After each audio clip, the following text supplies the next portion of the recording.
नमस्कार माता भगिनींनो, तर माझी लाडकी बहीण या योजनेचे ई-केवायसी करण्यासाठी तुमच्याकडे फक्त 10 दिवस राहिलेले आहे। तुम्हाला 18 नोव्हेंबरच्या आत आपली ई-केवायसी करणे बंधनकारक असणार आहे। तर बऱ्याचशा महिलांनी आपली ई-केवायसी या ठिकाणी केलेली आहे, पण त्यांना आपली ई-केवायसी पूर्ण झाली की नाही झाली हे कशा प्रकारे चेक करायचं हे अजून माहिती नाही आहे। तर या व्हिडिओमध्ये आपण पाहणार आहोत की तुमची ई-केवायसी पूर्ण झाली की नाही झाली हे कशा प्रकारे चेक करायची आणि महिलांना चुकीच्या पद्धतीने आपली ई-केवायसी करायची नाही।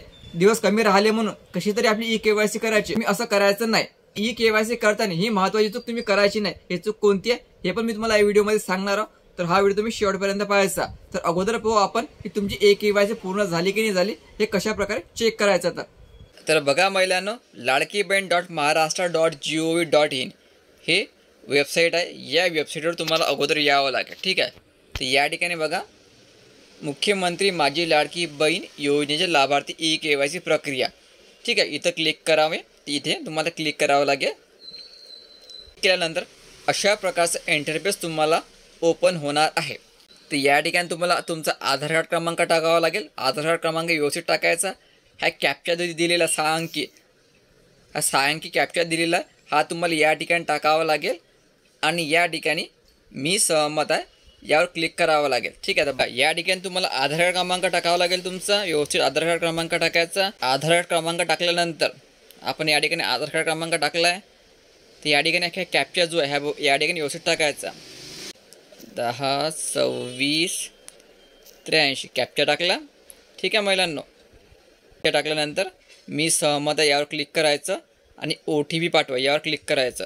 तर बघा महिलांनो, या ठिकाणी लिहून आलेलं आहे, या आधार क्रमांकाची ई-केवायसी प्रक्रिया पूर्ण झालेली आहे, ठीक आहे।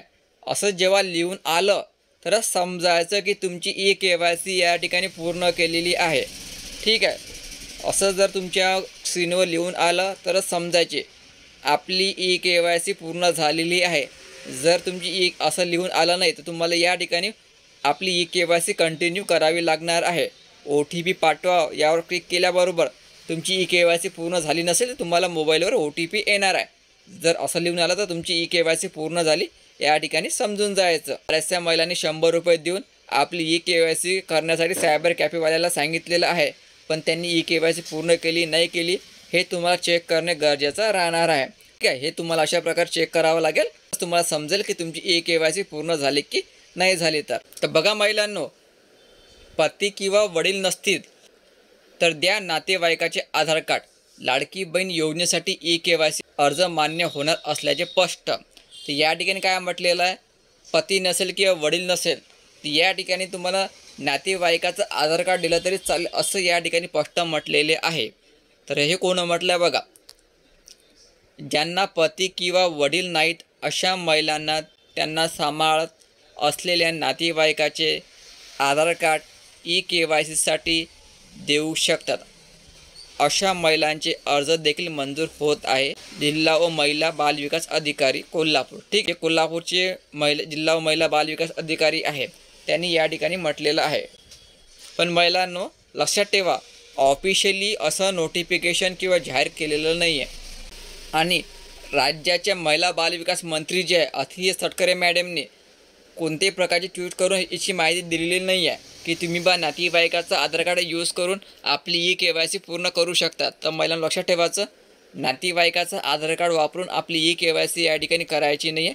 याचं ऑफिशियली नोटिफिकेशन अजून यायचं आहे, ठीक आहे। महिलांना तुम्हाला आता समजलं असेल की तुमची ई-केवायसी पूर्ण झाली की नाही झाली हे कशा प्रकारे चेक करायचं आणि चुकीच्या पद्धतीने आपली ई-केवायसी करायची नाही आहे, नाही तर तुमची योजना या ठिकाणी बंद केल्या जाऊ शकते। कोणीही नातेवाईकाचं आधार कार्ड वापरून आपली ई-केवायसी पूर्ण करायची नाही आहे। तुमची ई-केवायसी या ठिकाणी पूर्ण तर होणारच आहे, पण समोर तुमचा अर्ज मान्य होणार की नाही होणार हे सध्या काही सांगता येत नाही। म्हणून जोपर्यंत ऑफिशियली अनाउन्समेंट होत नाही आहे, जोपर्यंत ऑफिशियली कोणी माहिती सांगत नाही, GR येत नाही आहे, कोणीही नातेवाईकाचं आधार कार्ड वापरून आपली ई-केवायसी पूर्ण करायची नाही आहे, ठीक आहे। तर व्हिडिओ खूप महत्त्वाचा आहे।